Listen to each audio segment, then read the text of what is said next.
Viewer discretion is advised.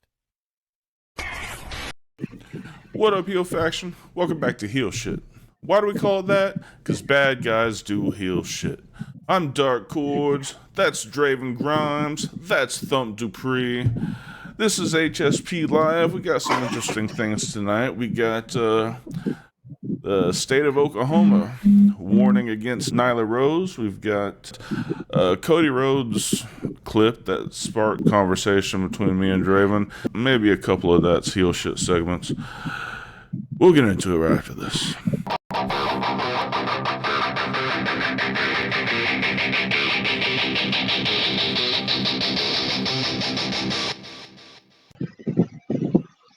How you doing, guys? I'm tired of fucking being sick. God damn it. What about you, buddy? How are you doing? Doing all right. Why are you sound so depressed? It's fucking Friday. Because I'm fucking tired of being interrupted. Motherfuckers. Anyway, so let's get first into here. We've got an interesting kind of story about Nyla Rose. The Oklahoma Commission issues warning against all elite wrestling after intergender match, quote unquote intergender match. All Elite Wrestling has been warned by a little-known state commission not to have certain matches in the state again. All Elite Wrestling, a professional wrestling company based in Jacksonville, Florida, held its first ever show in the state of Oklahoma on December 20th of 23.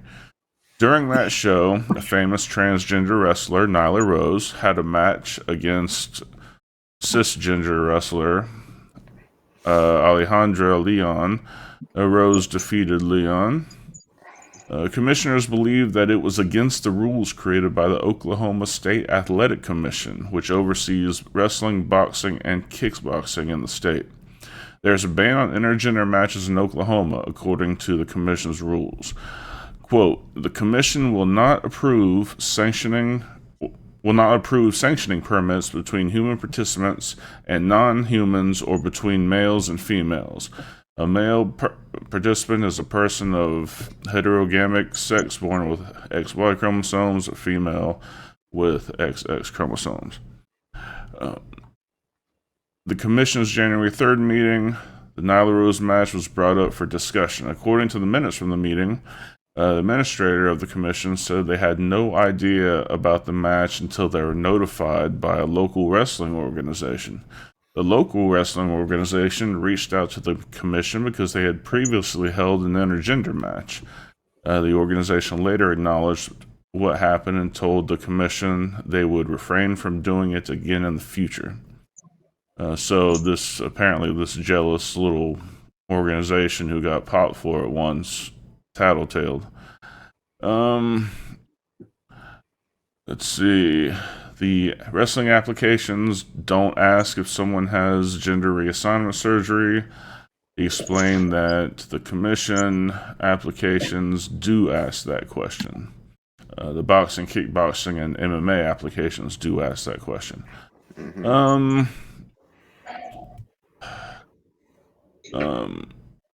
Yeah, so that's the gist of the story. Oklahoma saying Nyla Rose better not wrestle a female. Thump, you gotta turn your phone if you can. What do you guys think? It's a fucking work, Oklahoma. God damn.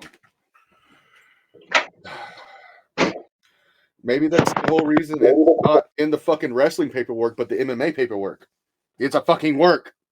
I mean, if AEW really wants to just give a big fuck you, just have fucking Nyla squash some dude in fucking 90 seconds on their next show there. Yeah. Yeah, no, I think this is... I think it's fucking stupid to have...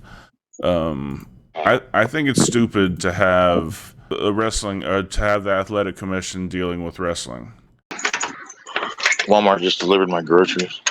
Oh, okay. I love that. Yeah. Is there cheesecake involved? No, I didn't. I can't even fathom eating cheesecake right now. Yeah. I'm not going to tell you what I had for my birthday then. Let's see.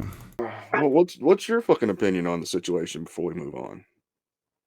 Like I said, I think it's stupid to have athletic commissions involved with wrestling in any sense, because although it's like, unfortunately, it's more akin to a ballet than it is a real combat sport.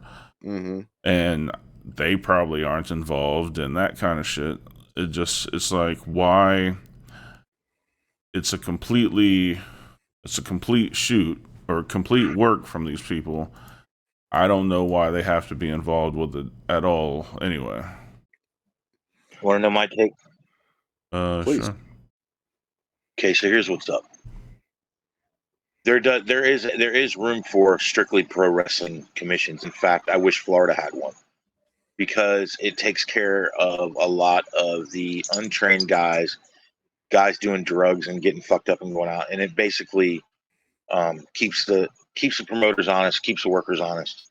So there is a need for a strictly pro wrestling commission in every state. Now, when you start talking about an athletic commission, that's a little bit different, because we're talking about it's obviously the difference between a work and a shoot.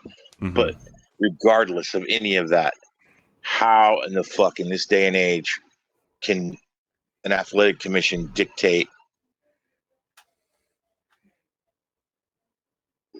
whether or not someone has to reveal whether or not they've had reassignment surgery or not?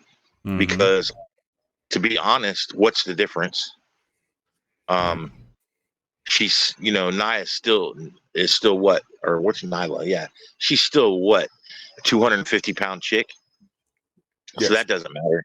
Whether she has a wee or not doesn't matter, because fundamentally that's the same person. Right. So if your argument is that they shouldn't be in the ring with other females, whether or not they've had reassignment surgery is irrelevant. Yep. Because that doesn't change anything.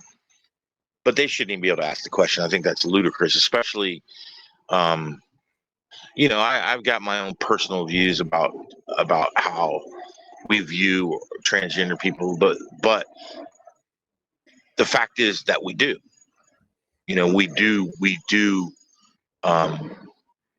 allow them, and I shouldn't say allow, but they have evolved into society, and it's a part of us now. Mm-hmm. And I think full disclosure about something like that is nobody's fucking business. Right. If you can come into someplace like Walmart or Home Depot or Lowe's and get a job, and nobody asks you whether or not you've had reassignment, they shouldn't. That should apply in the same situation.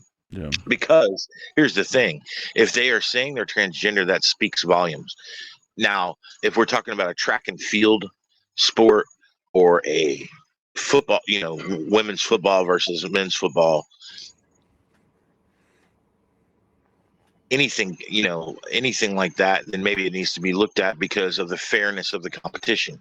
Mm-hmm. But when you're talking about something that's complete work, that's absolutely fucking ridiculous. Because number one, she's already taken enough shit from right off rip about being transgender. Yeah. And when I say taking shit, there was a big, you remember when AEW first came around, it was a whole big thing. Yeah. Mm-hmm. Well, that passed and got to a point to where they obviously thought enough of her work to make her a champion, because wasn't she the first one? Yes. Was she the first No, one? no. Or Rio was the first one. Then it was Nyla Rose. Right, but she had a long, respectable run. She doesn't go out and hurt people, at least not that I've heard of. Mm-hmm. So leave her alone. Now, I booked on this next show working with Karma Dean, a transgender, and I watched video on her, and she's safe. And I gave that situation the same due diligence that I would booking anyone that I didn't know. Mm-hmm. Mm-hmm. But regardless of whether she's transgender or not, if she can work and she's safe, welcome aboard. You know what I mean? I don't think I certainly don't think an athletic commission needs to get involved. It was probably done just to get publicity. Yeah, You know, 100%. Because Oklahoma, obviously, they're not exactly the most progressively minded people in the world. no, I would have thought it would have been somewhere like Alabama or West Virginia or someplace like that. But I'm actually kind of surprised. Alabama does have a commission that you have to be licensed through, but I don't know. It wasn't on any of our No. licensing paperwork. Mm-mm. But the thing is, Right. would Oklahoma have even found out if that fucking pissant company wouldn't have said shit? Oh, probably not. Exactly. No, what are they going to do? Drop your drawers? I mean, seriously. Yeah, You know? it's ridiculous. Like, why would I don't know why? I could understand, like in real pugilistic sports. All right, it's understandable. In fact, I demand that happens in real combat sports. As far as not sanctioning a man versus woman match. Mm-hmm. But I just can't get there with wrestling, man. I've seen little, what's her name, Kylie Ray beat Brian Cage in an intergender match. You know, Yeah. so Yeah. she's like 4'11", 100 pounds. Mm-hmm. Right. And well, here's the thing. I believe, like, let's say Ronda Rousey fought a guy off the street in an MMA fight. Mm. I don't know that I would pay to see it because I don't really care. But if there's a demand for it, you know, like I think it's a real slippery slope when you start getting into intergender. I mean, if all the parties involved agree to it, you know, look, a professional athlete, somebody that does this for a living, knows more about how to stay safe in there than any commission does. Oh, yeah. So you know, if Ronda Rousey gets hit by some guy off the street that weighs 140 pounds and it knocks her loopy, she's going down. But what's the difference between that or some chick knocks her down, it knocks her loopy? So I mean, it's one of those things where we're either going to have to be all in on all this shit or all out. You know, they were still that Caitlyn girl, the basketball player. They were talking about signing her to the Big Three. She was going to be playing basketball with adult 6'11" dudes. Mm. And you can't tell me basketball is not physical. It's absolutely physical. Mm. But you didn't hear people. You heard about, because I guess Ice Cube offered her like $3 million or some shit. You know, and she didn't want to do. Apparently, she didn't want to do it because she didn't. She signed with a WNBA team. But I mean, that's even. We have to get away from saying that transgender females aren't real females when it comes to certain things, because if I don't think we can say, you know, if she's 6'11" and, you know, 380 pounds and she wants to fight a guy that's a heavyweight that weighs 240, let him fight. And I'm talking about that's a shoot fight. But, you know, common sense, there has to be a common sense approach. I mean, what professional fighter would take a fight? Like Ronda Rousey wouldn't fight Brock Lesnar. I mean, she'd be out of her fucking mind. Mm-hmm. Mm-hmm. That would never even have to be addressed. So I mean, that's the problem when you have commissions and you have overriding entities that, you know, that govern shit they have no business governing. Yeah. Because I guarantee you the head of that commission is a guy that boxed in high school or some shit and thinks he knows fucking everything. You know? Probably got his ass kicked all the time. Yeah. I mean, generally speaking, like even the wrestling commissions, like the pro wrestling commissions, because I remember, like, I got a license in Kentucky one time. I had one in Tennessee one time. I had one in Ohio one time. I'm pretty sure I had one in Alabama one time. When you know, it's like the guy that shows up looks like the guess your way to the fair guy. Right. You know, we're not talking about some guy that walks in a 3-piece suit and says, okay, you know, they're drug test people and all that other shit. And I'm just curious. I mean, if let's say that it was a transgender working that was doing, say, an MLW show, mm-hmm. who was not nearly as well known as Nyla Rose. Are they going to say, okay, Corey, go over there and wiggle them and see if there's anything there? Like, what the fuck? Like, Mm-hmm. how? you know, you can't govern. You shouldn't be able to ask the question. It's kind of like people with service dogs, and I'm not comparing this to be insulting by any means. Let me preface this. But people that have service dogs, if somebody brings a dog into Home Depot, now we allow dogs, but if we had a policy where we can't even have a policy where they have to prove they're service dogs. Right. So I mean, I guess I'm saying less government is better. Less governing bodies is indicative of living in a country where we're supposed to be fundamentally free. I mean, we could talk about this all for 3 fucking episodes. You know what I'm Sure. saying? But at the end of the day, what we're really talking about is one commission. I mean, how many? God, they've probably hit 48 of the states already. I would think maybe. I don't know, probably not Hawaii, Alaska, but I'm sure they've gotten around enough to where they have gone to places where there is a pro wrestling commission. I'm sure. There's got to be So one in New York, for fuck's sake. yeah. So why in the fuck? Would Oklahoma, unless they're doing it just for publicity? It's the only thing I can think of. Well, I don't know what they have to gain from that. it's generally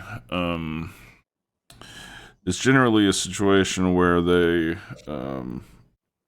are just straight up against transgenderism, and that feeds over into the policies. And they have good ammunition. I mean, any time you try to say that it's intergender pugilistic sports are safe, they can just point to that mixed martial arts fight where that transgender girl damn near killed the cisgendered girl in the same weight class, and that's like cracked her skull, like almost fucking killed her. So I mean, when they have kind of ammo like that, and then what are you gonna say? I mean, well, here's the thing though. When it comes to pro wrestling, look at like what happened with Matt Hardy and Sammy Guevara. Wrestling is a let's try to be safe, hope for the best, nobody gets hurt type of a thing.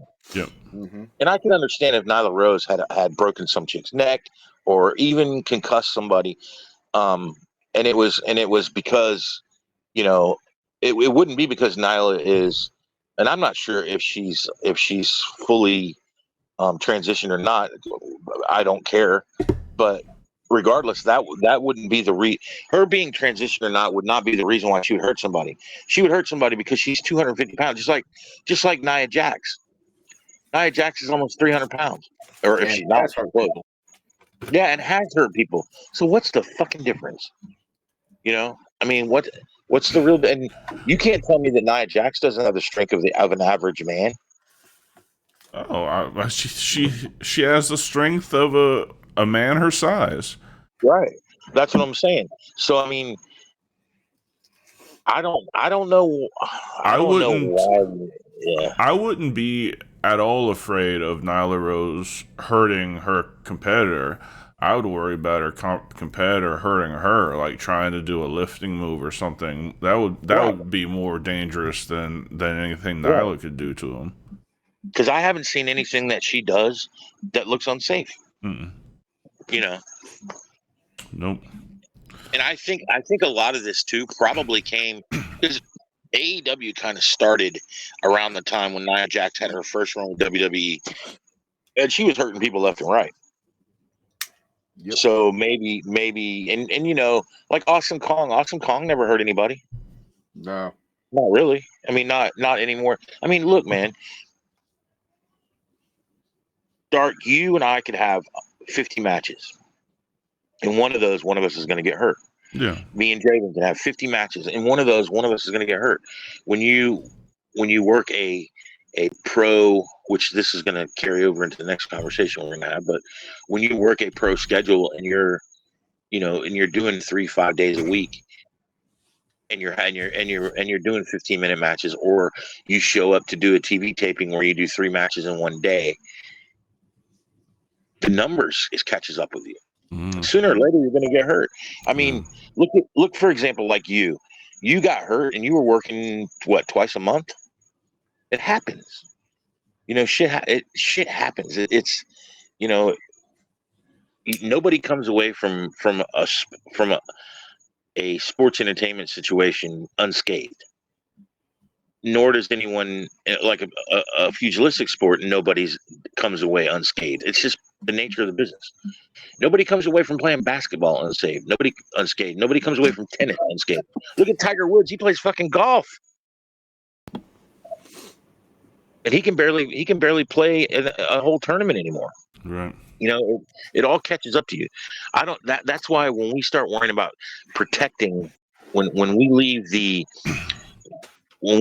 the decision as to how we protect up to someone who isn't involved in the sport at all, or isn't involved in the business at all, in the case of wrestling, that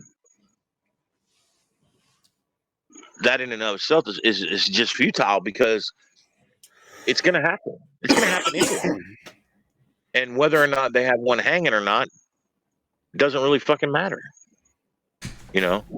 Yep. That's just my take. Yeah. No, I think we're all pretty much in agreement there. Draven, anything else to add? Nah, he pretty much hit everything on the head. Hey, Benzino, what did you think about that? I'm not going to start using that until we've You're going to done use it right now. God damn it. All right. Benzino, what do you think about that? We're failing as a people. Right. All right. So let's What the fuck are you talking about?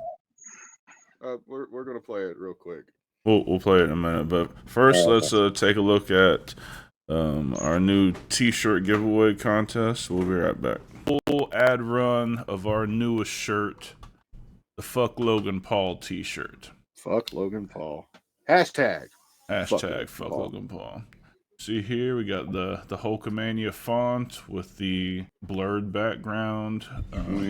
Comes in both black and yellow. Hashtag Brother. Fuck Logan Paul. Much more Hulkamania here with the yellow shirt. You got the Fuck Logan Paul on the front. Of course, you got the heel shit logo on the nape of the neck. So classy. But yeah, it's finally here. Hashtag Fuck Logan Paul. So yeah. I tell you what, I'm feeling generous tonight. We're going to do a giveaway. This is what y'all need to do, ladies and gentlemen. Dark has it somewhere on the screen, I'm sure. If not, it's in the links below. Email us at heelshitpodcast@gmail.com. In the subject matter, put Fuck Logan Paul. And in the body of it, give us all your shipping information. And your size information. And your size and all that good stuff. Does not matter where. Worldwide. We will ship it anywhere. On our dime. We will give you, let's see, today, as we're recording, is the 11th. It will close on the 1st of May. And we're going to announce this every show, starting today through the 1st. Email us at heelshitpodcast@gmail.com. Put hashtag Fuck Logan Paul in the subject line. Give us your size and your shirt color preferences, whether you like this yellow version or the black version. It's got the same stuff, the heel shit on the back of the neck, and the Fuck Logan Paul on the front. And we will pick two lucky winners. Yes, sir. And we will announce them on the May 5th edition of HSP. All right, guys. Enter the giveaway. Still taking entries all the way to the 1st. Yep. All right, you guys want to get into this Cody Rhodes clip? So this was the clip that Draven found that got this conversation started. Let me know when you're ready. No, I've got. Oh, you gonna play it? I gotta play it for fun. I'll stay as Okay, good go as I ahead. am in the ring. Only Oh, you gotta go. Go ahead. All right. my biggest mistake was thinking I'll stay as good as I am in the ring. Only wrestling twice, 3 times, maybe just once a month. You have to do live events. You cannot learn how to work a live audience unless you perform in front of a live audience. So I was getting worse, as was everybody. And some of the best wrestlers, you name them, in that first year, the crowd was incredibly generous to us because we were new, we were fresh. We weren't able to do this on the regular and get it down and sharpen our tools. Maybe it's just me, maybe it's nobody else, but you have to be able to do it. So that got us to thinking. Obviously, he's talking about AEW because they don't run house shows. They just do their televised shows and their pay-per-views. So right now, I guess right now you could have 3 matches a week if I don't know He said a anyone month. that. Huh? He said a month. He said 3 matches a month. Well, yeah, but back then it was just Dynamite. So they had four shows a month, and nobody was on every show every month. Right. So yeah, but now I guess with Rampage and with Collision, you could technically have 3 matches, but nobody's on all 3 shows. You're lucky if you get 4 matches a month. Right. So we started thinking about the downside contracts today for AEW. I think the lowest signed contract downside for AEW guys is like $80,000 a year, and that is for guys like Serpentico or Aaron Solo. Yeah, those guys. The ones that sit at fucking catering, hoping that they don't get their name called. Right. So, and technically, that's a pretty good living wage. Right. Double what I make. $80,000 downside, and if you have to show up for a match, you get a little bonus. If you're on a pay-per-view, you get a bigger bonus. But even if you don't wrestle at all, $80,000 is pretty good. But that led to the next conversation of, are those guys who aren't quote-unquote getting better, are they just resting on their laurels of getting that 2 or 3 matches a month at most, and just like, hey, that's enough money for me to live, so I don't need to go out and bust my ass on all the indies and shit. And because especially when you see guys like Moxley and Darby and the biggest names in the company wrestling everywhere. Like, Moxley will be in a death match one night and then go to Japan and win a title in New Japan the next night, and then he'll be in a Mexican style match. He's everywhere, every opportunity. And I'm just wondering, why do you feel like the kids today don't have that same drive? I mean, we're talking about like Matt Cardona and guys who are making it decent on the indies, but requiring that hard daily grind. And the ones who are even signed to big contracts, like Moxley last reported was making like $6 million a year. He doesn't have to go fucking wrestle in a death match. He doesn't have to go anywhere. Right. So what is the difference in quote unquote our generations of the wrestling industry, versus today? Well, here's one thing you got to consider too. AEW lets their guys work indies. I'm sure Aaron Solo does indies. I'm sure Serpentico. I've seen him on flyers doing indie shows, and they're probably getting a rate that they're not worth. You know what I mean? They're probably getting, they're probably getting, a decent rate. Like Bobby Fish worked a Riot show the other day in front of 100 people. Bobby Fish is working USWA next weekend. But what I'm saying is he's not getting some crazy rate, because even though that has been seen on bullshit, doesn't matter anymore, because everybody has been seen because of Dark. Yeah. 2/3 of the guys in Florida that are decent, halfway decent workers. You know what I mean? So yeah. I don't know. What's your take on it, Drew? Here's the other thing to consider. How do you know if they're not getting better if they're not working? Because next month they're not any better. In 6 months they're no better than they were 6 months ago. Right, but you wouldn't. If you're not seeing them, how do you know? It's kind of like the chicken and the egg, you know. I think that question kind of boils down to like when we went to Dynamite in January, something like that, and there were quite a few talents on the dark matches. They were like, "Holy fuck, they still fucking work here," and they were god fucking awful, and they look just as bad now as they did the last time I saw them on TV. Right. And Well, I'm sorry. Go ahead. there's a lot of buddy shit too. You know, they're still using Nightmare Factory guys. Oh yeah. You know,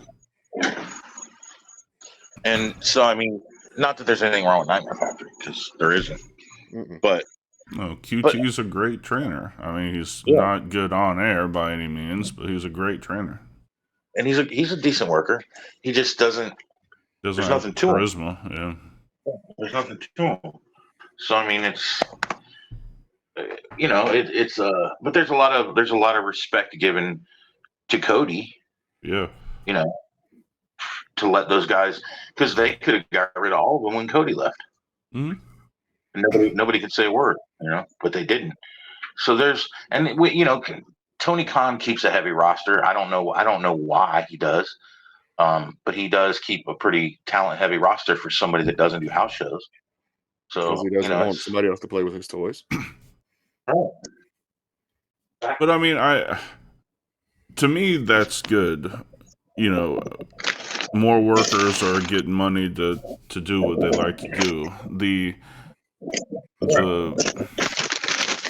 I don't know. I guess as it boils down to this particular question, like why if they see the guys in their company, the top names still out there humping the indies, because as far as I'm concerned, you're in a great spot to have an AEW or a TNA contract. Both places let you work indies.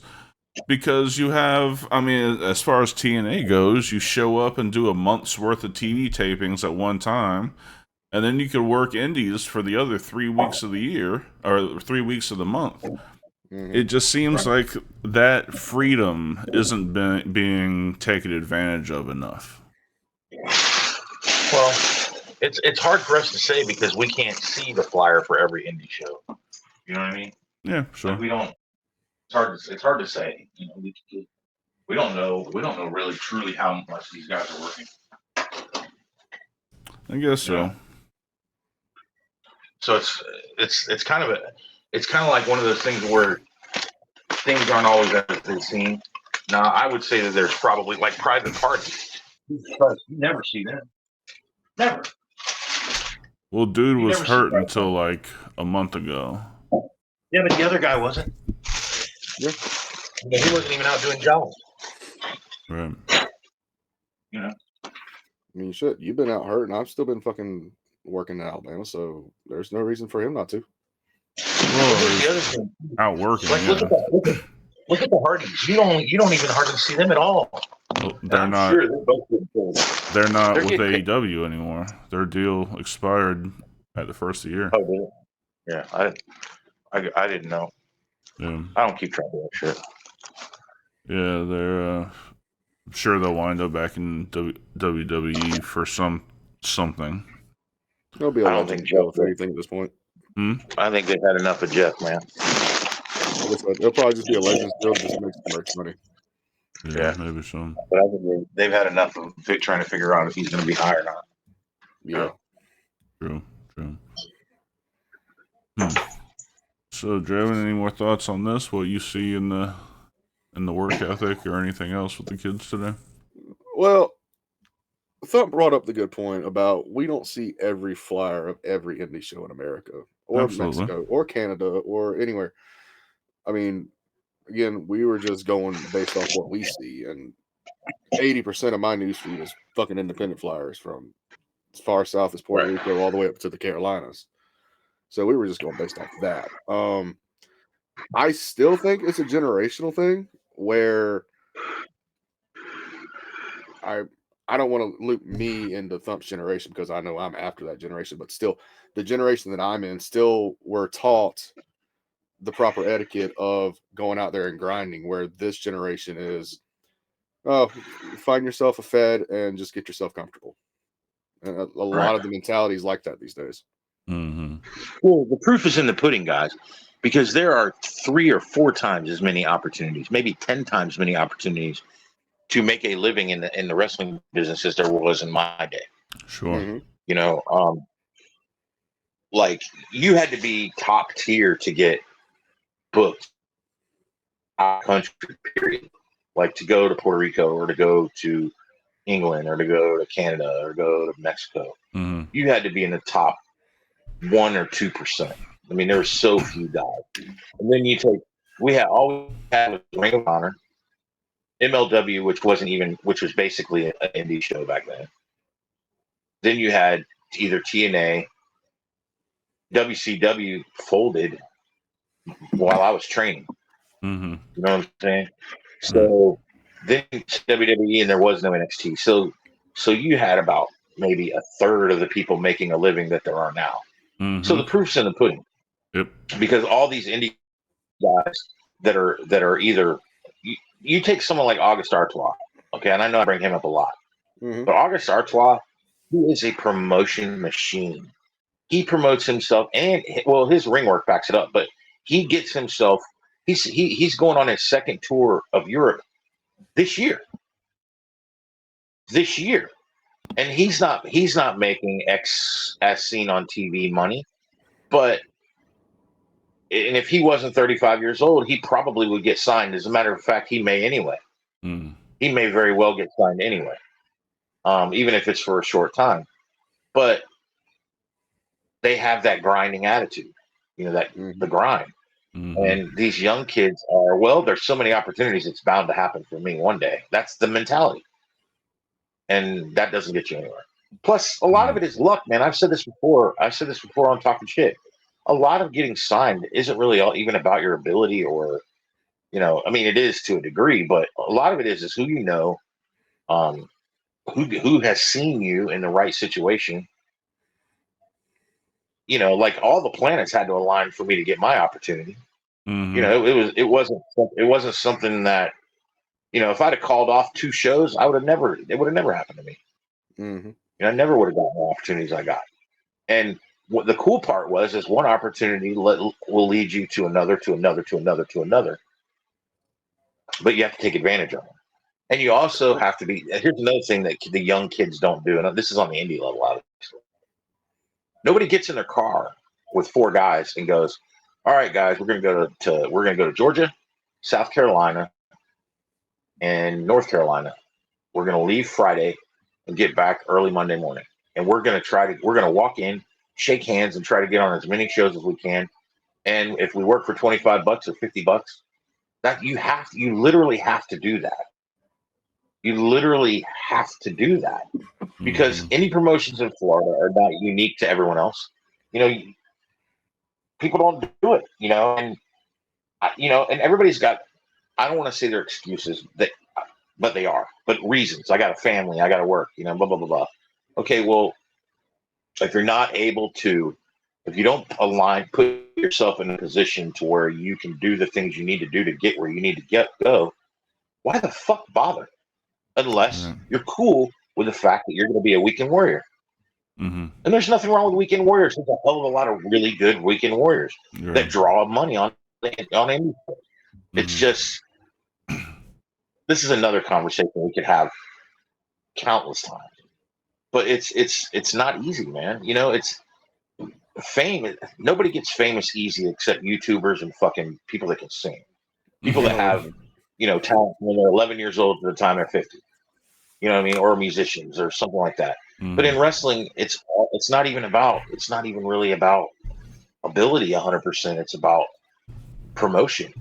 You have to promote yourself. And, you know, just being on some show's flyer and never cutting a promo. If you've never cut a promo before and you don't have a YouTube full of promos that you cut, how the fuck do people know you're going to cut a promo? Exactly. You know? Excuse me. That's the thing. And the young generation, like I have to beg people to give me promos when I run shows for me. Dude, I have to beg them. Well, And I know it's difficult for everybody else because here's the thing: I pay everybody in advance, Mhm. and I just want to I tell them just give me a promo. And I would say maybe a third of them give me a promo, and the rest of them are just like, oh fuck it, and then they wonder why I don't book them anymore. yeah. You know what I mean? They wonder why they never get booked because, for God's sakes, I pay a pretty good rate. Probably not the greatest, but definitely not the worst. I pay you a month in advance sometimes, or even more, and you can't fucking. I don't even need a content promo. I just need a hey, I'm going to be here on the XYZ at XYZ. Come out and see us. That's it. Mm-hmm. You can do it while you're taking a shit. In fact, if you look on my YouTube channel, you'll see one of me coming out of the shitter. I think it's one where I was wearing gloves, and people were like, I bet you people are wondering why I wear gloves to take a shit. And my question to you is, why wouldn't you? You know, I mean, that is a promo that I did. You know, why wouldn't you wear gloves when you take a shit? But you know what I'm saying? Like, you can, just because people don't like front seat of the car promos, that's better than no promo. It's better than no promo. Very true. Do something to make people want to come and see you. And if you don't, then you don't get what this business is about. Because nobody cares if you can do the same moves that Billy Kidman was doing in '96. Nobody cares. People aren't coming out. People come out to watch Ricochet, who is the absolute argument against what I'm about to say. He is or even Pac, absolute argument against what I'm saying. But those are two guys out of what, 100,000? Yep. That have been in the business, or even more, in the last 15 years. People will come out to watch you do shit that they've never seen before. Mm-hmm. But everybody else is trying to do their shit or somebody else's. You know, you've seen one shooting star press, you've seen them all. Mm-hmm. Now what's happening is these young guys are going out there and doing dumb shit. They're doing shit that everybody else did before, except they're trying to do it from the top of a gymnasium onto the floor because they missed the table because they don't know what the fuck they're doing. Or they try like that kind of double moonsault, so like some same old moves, just trying to increase the difficulty. And you take a guy like Darby Allin. Darby Allin, again, he goes against the argument of being of safety. I don't care if Darby Allin practiced some of the shit he does to the point of ridiculousness. You cannot tell me that him taking floor bumps off the top turnbuckle when you weigh 130 pounds or 140 pounds or whatever he is, you cannot tell me that he's going to have a 20-year wrestling career. There's no fucking way. Mm-mm. You know, and now he's going to go climb Mount Everest. There's not people die climbing Mount Everest. There's not a thing about Darby's life where you can say, yeah, he's planning for the future. Like, that's not Darby Allin. All right. So he firmly believes in the quality versus quantity. Yeah, so he's jumping cars on his free time off of cliffs and shit. Like, nothing in his mind is 20 years down the road. Okay, he's like, right. I gotta do this shit today. Who knows how I'm gonna fuck up and kill myself. So, yeah. Luckily, he can't go climb Mount Everest because he broke his ankle. So. I would say probably a third of his income probably goes to health insurance. Because I bet you his State Farm rep probably fucking smokes crack and does heroin and shit, so he doesn't have to watch like every week. The guy's probably shit faced. You know? God damn it!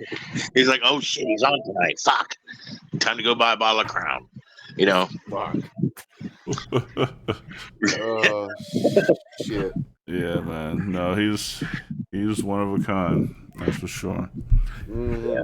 He's got the He's got the best suicide dive in the business, though. I don't care. It's no question. It's only because he's actually trying to commit suicide when he dives. Yeah.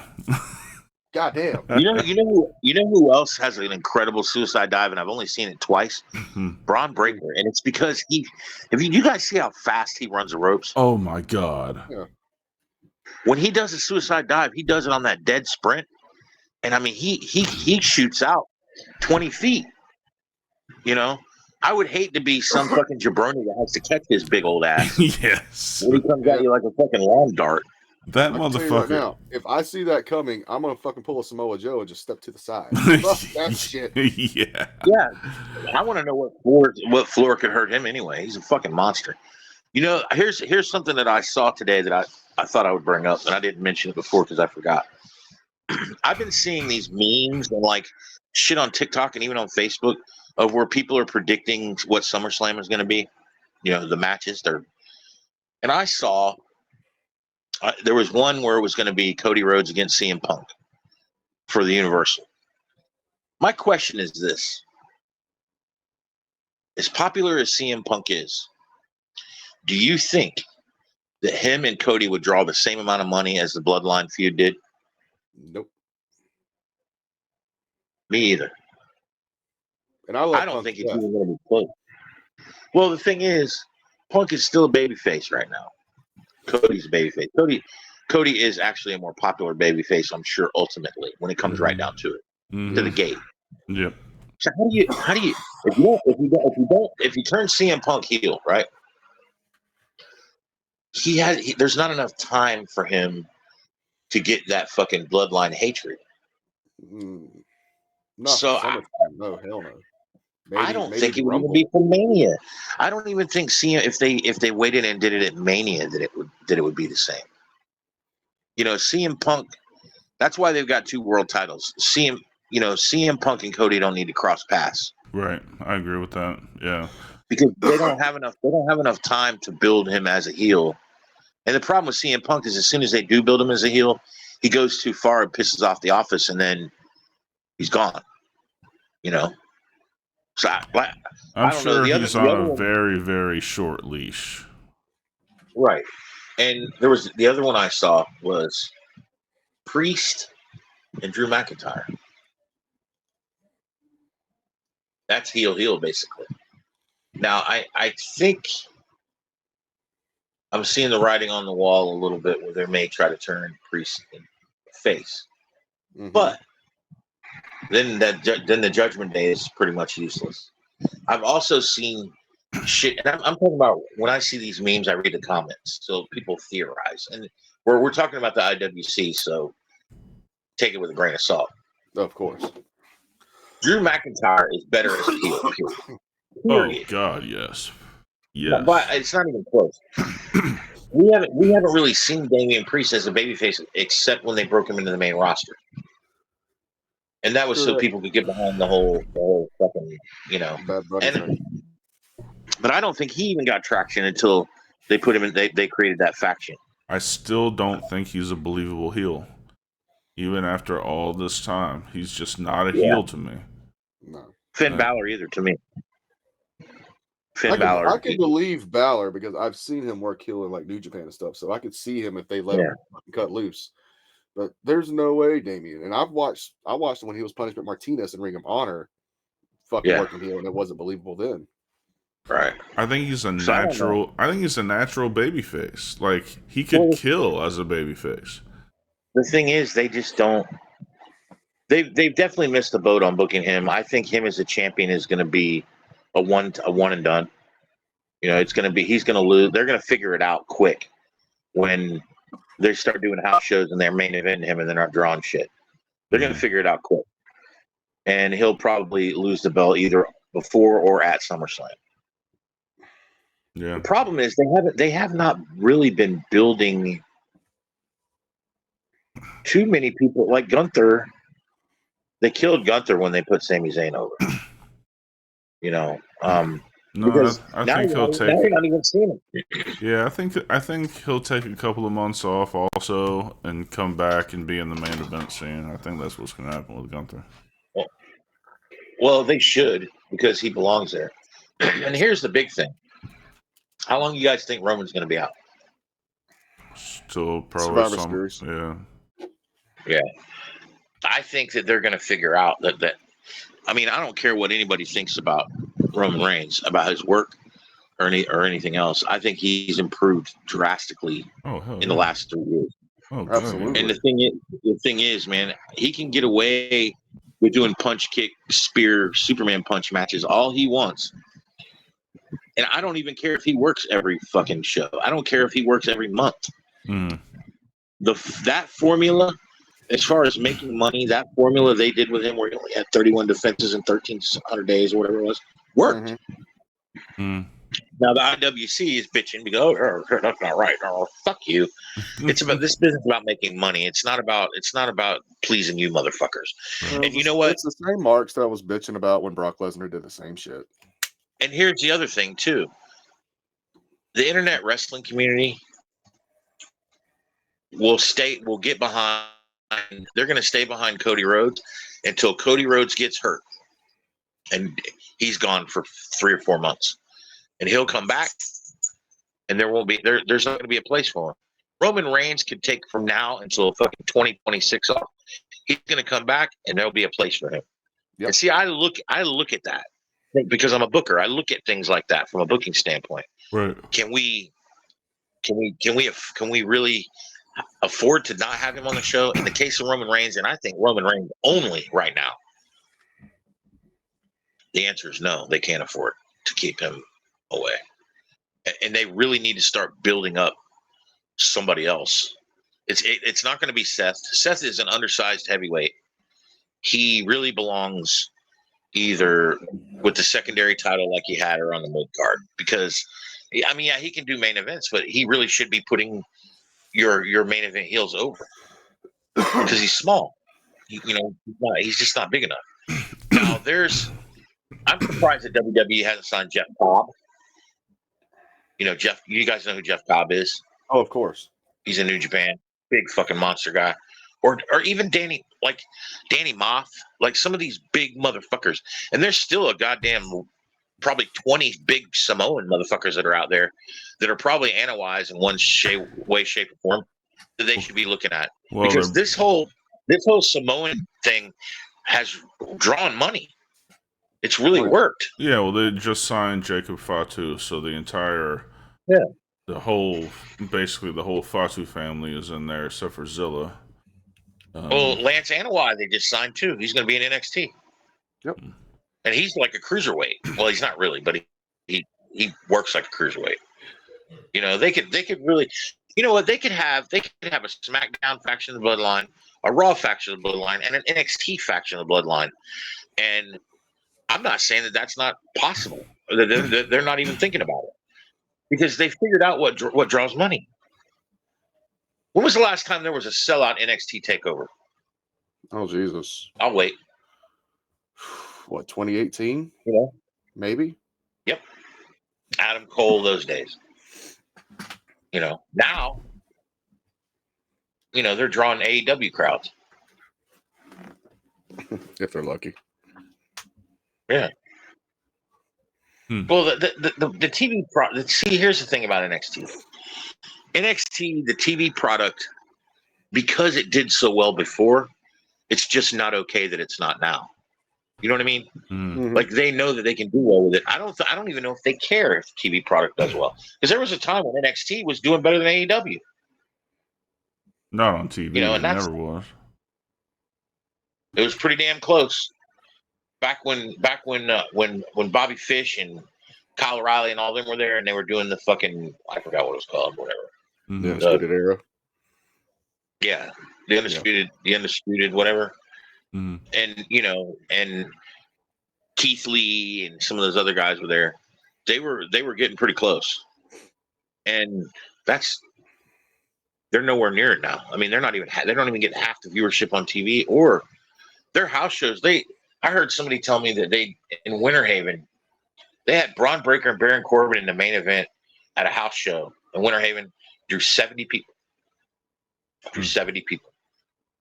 Because nobody gives a fuck about the product of NXT anymore. They don't give us a reason to invest into it.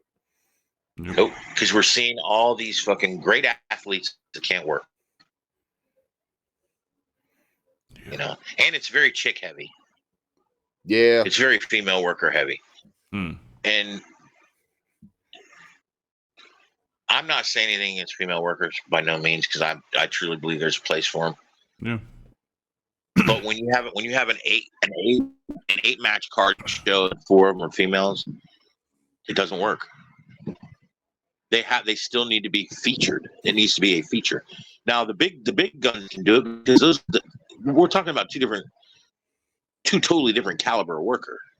You know what I mean? It's like indie show and developmental females are exactly that. They're indie show and developmental workers. They're not indie show and you know, they're not.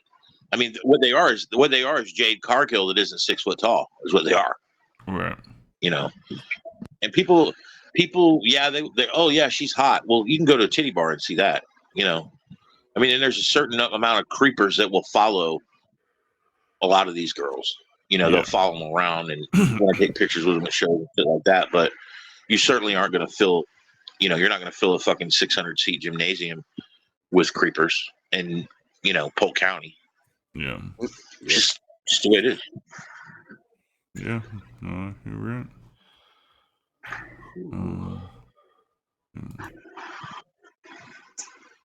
All right.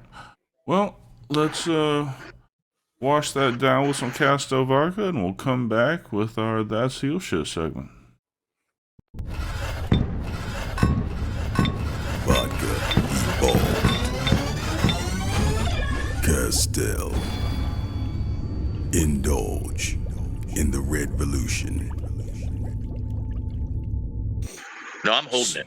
So, we had a couple of different That's Heel Shit things to do tonight, but we're running kind of late, so we're going to cut it down to one. And we'll show the next one next week. Yep, we'll have some fun with this one, get everyone's take, and then we'll let you guys enjoy the rest of your weekend. So give us some lead into this. What do we got here? Dude, I got this fucking blindsided, dude. I was listening to Nerd Rage Radio while I was doing my routes. Shout out to Bobby Skullface.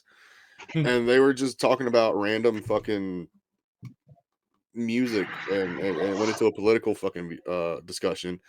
And then some dude was like, hey, I just found this. Listen to this. And they just fucking, for about 6 solid minutes, it was just nothing but laughter and what the fucks. So okay. I'll play it. I don't have time for 6 minutes of laughters and what's the fucks. But I'll cut you off.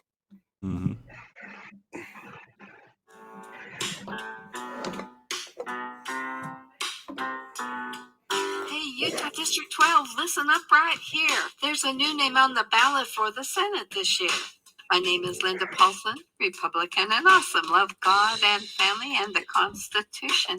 I tried to get another conservative to run. Nobody could do it, so I'm getting it done. I'm pro-religious freedom, pro-life, pro-police, the right to bear arms and the right to free speech. I want less government control and regulation, want to stop and expose all political corruption where integrity and morality, accountability. Government programs should lead to self-sufficiency and support traditional family as the fundamental unit of society. But in schools, they are pushing for new beliefs. And just to clarify, as a female adult, I know what a woman is.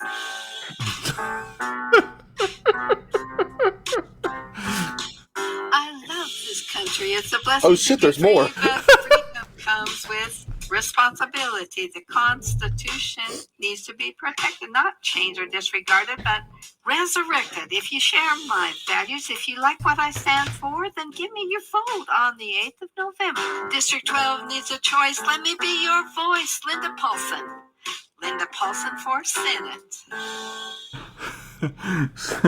So this Is that a shoot? No, this octogenarian was running for Senate. It's a music video. She made a full-on fucking music video for it. For her campaign, and she thought rapping was the way to go. I want to know how her campaign manager got his job, because I feel like I don't know anything about campaign management, but I think I could probably come up with something a little bit more. And you know, the sad thing is, she'll probably get elected. She'll probably get elected. Oh my god, this is just fucking. That was just the fact that she did that. She listened to it, watched it, saw the full edit. It was like, yeah, let's go with that. Let's do that.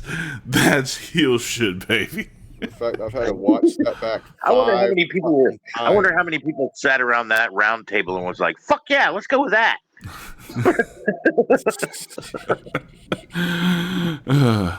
What do you think about that, Benzino? We're failing as a people. Yep. All right, so, well, hey, thanks for joining us from Alabama. We'll be there next Bama. We'll be there next weekend. Indeed. All right, guys. Well, thanks everyone for joining. If you enjoyed the content, please follow and subscribe. Mm-hmm. So for I'm high as shit. So for Draven Grimes and Thump Dupree, I'm Dark Chords. This has been Heel Shit. Why do we call it that? Because bad guys do heel shit. Peace. And at least one of us has to take one.